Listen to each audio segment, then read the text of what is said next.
নমস্কার বন্ধুরা, আরজি কুকিং চ্যানেলে আপনাদের সবাইকে স্বাগত।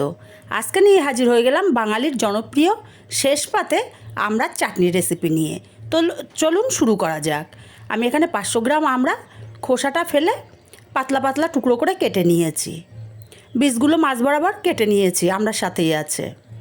এবারে উনুনে কড়াই বসিয়ে দিয়ে দেবো 1 চামচ তেল। চাটনি রান্নায় তেল বেশি লাগে না, 1 চামচ পরিমাণে দিলেই হয়ে যায়। একটা শুকনো লঙ্কা ছিঁড়ে দিলাম, একটা তেজপাতা ছিঁড়ে দিলাম, আর দেবো অল্প একটু পাঁচফোড়ন। ফোড়নটাকে কয়েক সেকেন্ড ভেজে নেব, একটা মিষ্টি গন্ধ বেরোনো পর্যন্ত ফোড়ন থেকে। ফোড়নটা ভেজে নিয়েছি, এখন এখানে দিয়ে দেব কেটে রাখা আমড়াগুলোকে একটু নাড়াচাড়া করে নেব। মিনিটখানিক নাড়াচাড়া করে নিয়ে আমি ঢাকা দিয়ে রান্না করব 2 মিনিট। বন্ধুরা, রেসিপিগুলো যদি ভালো লাগে অবশ্যই একটা লাইক দেবেন।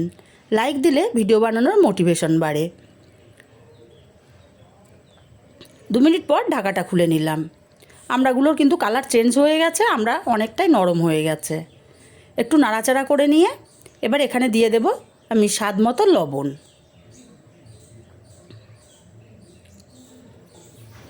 আর দিয়ে দেব 1/2 চামচ পরিমাণে হলুদ গুঁড়ো। লবণ আর হলুদটা দিয়ে আমড়াটাকে আরও 2 মিনিট কষিয়ে নেব।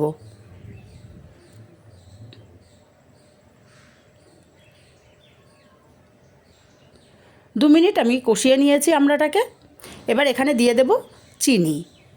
বিলাতি আমড়ায় টকটা কম হয়, তার জন্য চিনিটা আমি অল্প পরিমাণেই দিলাম। 50 গ্রাম চিনি আমি এখানে অ্যাড করলাম। চিনিটা দিয়ে আমি একটু কষিয়ে নেব, চিনিটা সম্পূর্ণ গলে যাওয়া পর্যন্ত। নাড়তে নাড়তে চিনিটা সম্পূর্ণ গলে গেছে। এবার এখানে দিয়ে দেব জল। একটু বেশি পরিমাণেই জল দেব, যাতে আমড়াগুলো সেদ্ধ হয়, সেই পরিমাণেই জলটা দিতে হবে। নাড়াচাড়া করে ঢাকা দিয়ে রান্না করব লো ফ্লেমে 5 মিনিট। 5 মিনিট পর ঢাকাটা খুলে নেব। নাড়াচাড়া করে আমি দেখে নেব আমড়াগুলো সেদ্ধ হলো কি না। আমড়াটা খুব সুন্দর মতো সেদ্ধ হয়ে গেছে। এখন আমি এখান থেকে কিছু আমড়া খুন্তি দিয়ে ভেঙে দেব।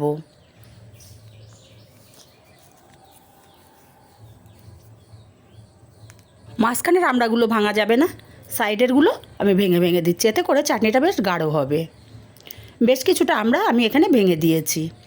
এখন দিয়ে দেব নারকেল বাটা। আমি 2 চামচ নারকেল মিক্সচার জারে অল্প জল দিয়ে পেস্ট করে নিয়েছি, সেই নারকেলের পেস্টটা দিয়ে দিলাম। নারকেলের পেস্টটা দিয়ে নাড়াচাড়া করে মিশিয়ে আমি আরও 2 মিনিট ফুটিয়ে নেব। নারকেলের পেস্ট দিয়ে আমি 2 মিনিট ফুটিয়ে নিয়েছি।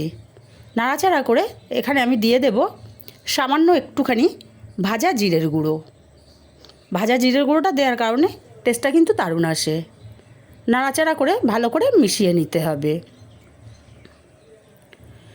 আমি আলাদা পাত্রে নামিয়ে নিয়েছি, আর তৈরি হয়ে গেল আমার দারুণ স্বাদের আমড়ার চাটনি।